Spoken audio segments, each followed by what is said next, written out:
Before we get to exposure, I want to teach you how you can reopen photos into Camera Raw. This is a workflow issue, but if you've been following along, switching from one photo to the next, you might be having trouble and getting frustrated about how can I get back into this Camera Raw menu.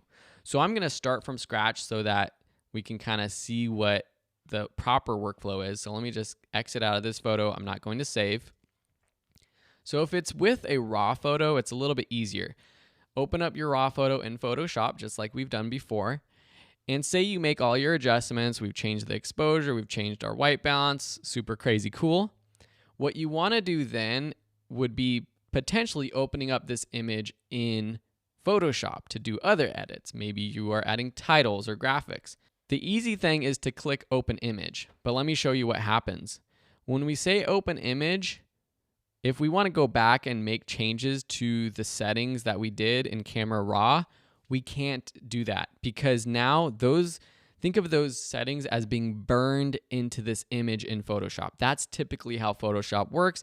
It's a raster-based application where once you make edits, those edits are sort of burned into that image. So we can't go back and open this image in Camera Raw. There is a way to go back and open this up in Camera Raw by going to Filter, Camera Raw Filter, but this is basically starting from scratch. And see how our white balance is back to 0, and now we don't have all the raw capabilities of editing white balance. This is basically like editing a JPEG version of this. And if we do this again, we're basically just layering on new effects, which is not the proper way. We want to be able to go back and edit the raw photo in the original state. So I'm going to cancel this, close this out again. I know this is a little bit repetitive, but I just want you to be clear. We're going to open up this photo in Photoshop, and I'll show you something crazy. So notice right now that there's this practice photos Photoshop 1.xmp file. This is what's called a sidecar file that has been created by the computer that is basically attached to this practice photo 1 photo. If I right click and choose to open this up in Photoshop, it's going to open up the original image in Photoshop with those adjustments that we made. Crazy, right? So that's one way that you can actually go back and adjust the settings, but we don't want to have to be doing that over and over, closing the photo, reopening it. There's an easier way. Hold the Shift button down. Notice what happens to this button in the bottom right. It changes from Open Image to Open Object. And so if I do this and click this, it opens this image as a smart object, which means that you can go back and edit things and edit the original photo by just double clicking this image over in this layer panel. Now, we haven't talked much about the workspace of Photoshop. Yours might look a little different.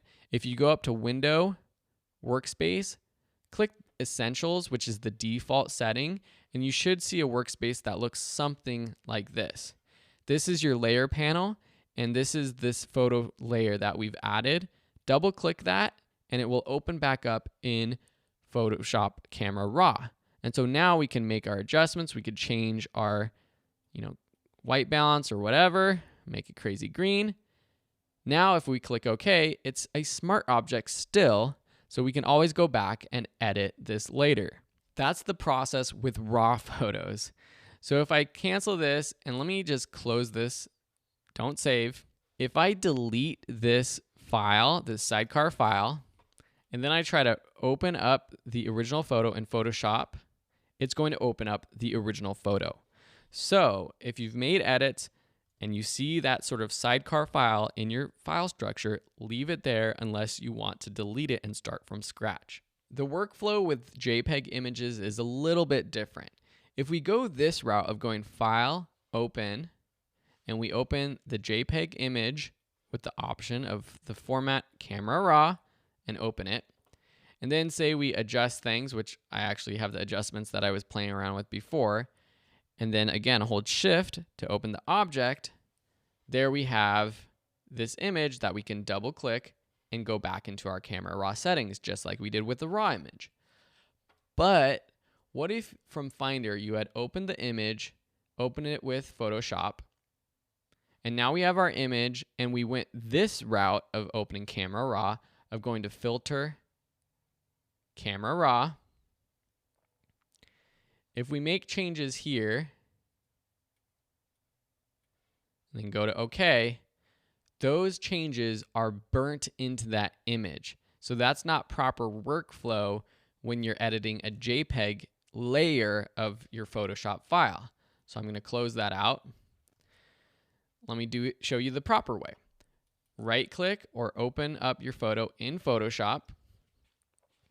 What we want to do is convert this image to a smart object.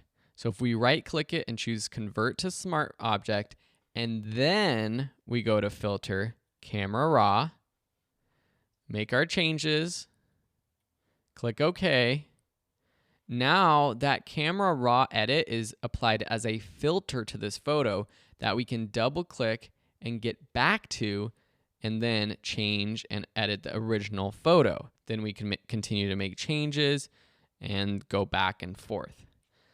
Again, I know this is a lot of sort of workflow, but these are a lot of the questions that I used to get from students who were confused about working with RAW or JPEG images. So now that you know the workflow, if you have any questions, let me know. Otherwise, we're going to continue back with that photo of Sam, the scary photo.